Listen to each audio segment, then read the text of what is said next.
Halo semua, gimana nih kabarnya? Sebelum memulai, perkenalkan kami dari Mahasiswa Pendidikan Ekonomi Angkatan 2022, Fakultas Keguruan dan Ilmu Pendidikan Universitas 11 Maret. Nah, di sini kita akan mempelajari apa itu PBB Pusat dan bagaimana perannya dalam kehidupan sehari-hari. Dalam mata kuliah Ekonomi Perpajakan, kita telah mempelajari konsep dasar perpajakan dan perannya dalam perekonomian. Selanjutnya, berikut penjelasan mengenai materi PBB Pusat dan bagaimana perannya dalam kehidupan. Cekidot. Sebelumnya, pengertian pajak diatur dalam Undang-Undang Nomor 28 Tahun 2007 tentang Ketentuan Umum dan Tata Cara Perpajakan KUP.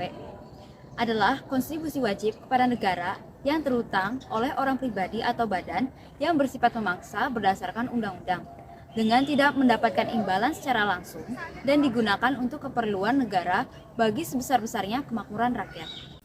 Selanjutnya, peranan pajak dalam perekonomian dibagi menjadi ke dalam 4 jenis. Yang pertama, sebagai anggaran atau budgeter. Yang kedua, sebagai regulator. Dan yang ketiga, menstabilkan kondisi ekonomi dari suatu negara.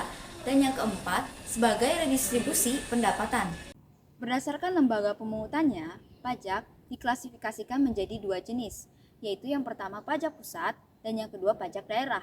Akan tetapi pada video kali ini, kelompok kami akan membahas PBB pusat, yang dimana termasuk ke dalam pajak pusat, serta peranannya dalam perekonomian. Selanjutnya, dalam pengertiannya sendiri, PBB merupakan sebuah biaya yang harus disetorkan atas berdasarkan tanah dan bangunan yang memberikan keuntungan dan kedudukan sosial ekonomi bagi seseorang ataupun badan. Sedangkan PBB pusat merupakan pungutan pajak dari sektor perkebunan, kehutanan, dan pertambangan yang disebut sebagai PBB P3. PBB sendiri memiliki dasar hukum yang diatur dalam undang-undang di Indonesia, yaitu yang pertama, Undang-Undang Nomor 12 Tahun 1994 atas perubahan Undang-Undang Nomor 12 Tahun 1985 tentang pajak bumi dan bangunan. Yang kedua, Undang-Undang Nomor 28 Tahun 2009 tentang pajak dan redistribusi daerah.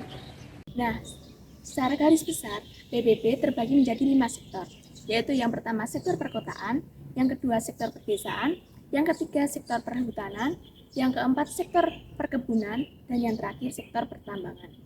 Selanjutnya, area mana sajakah yang dikenakan oleh PBB?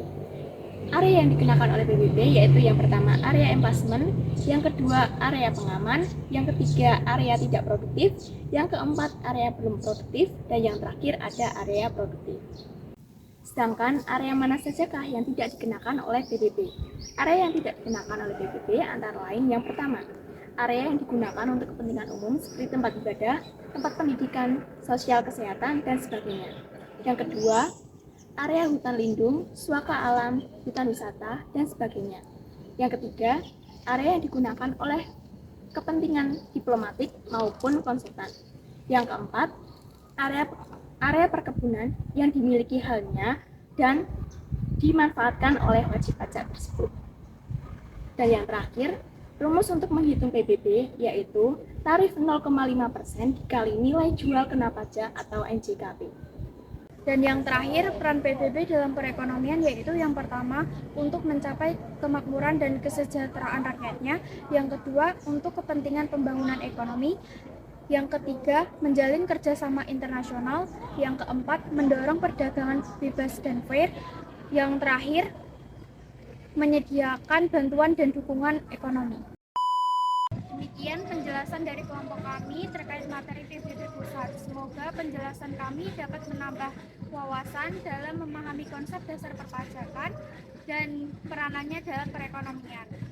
Demikian video pembelajaran dari kami. Jika ada kritik, saran, dan penjelasan lain yang ingin ditambahkan, bisa dituliskan di kolom komentar di bawah ini. Sekian dan terima kasih. Jangan lupa like, komen, dan share sebanyak-banyaknya ya. Bye-bye.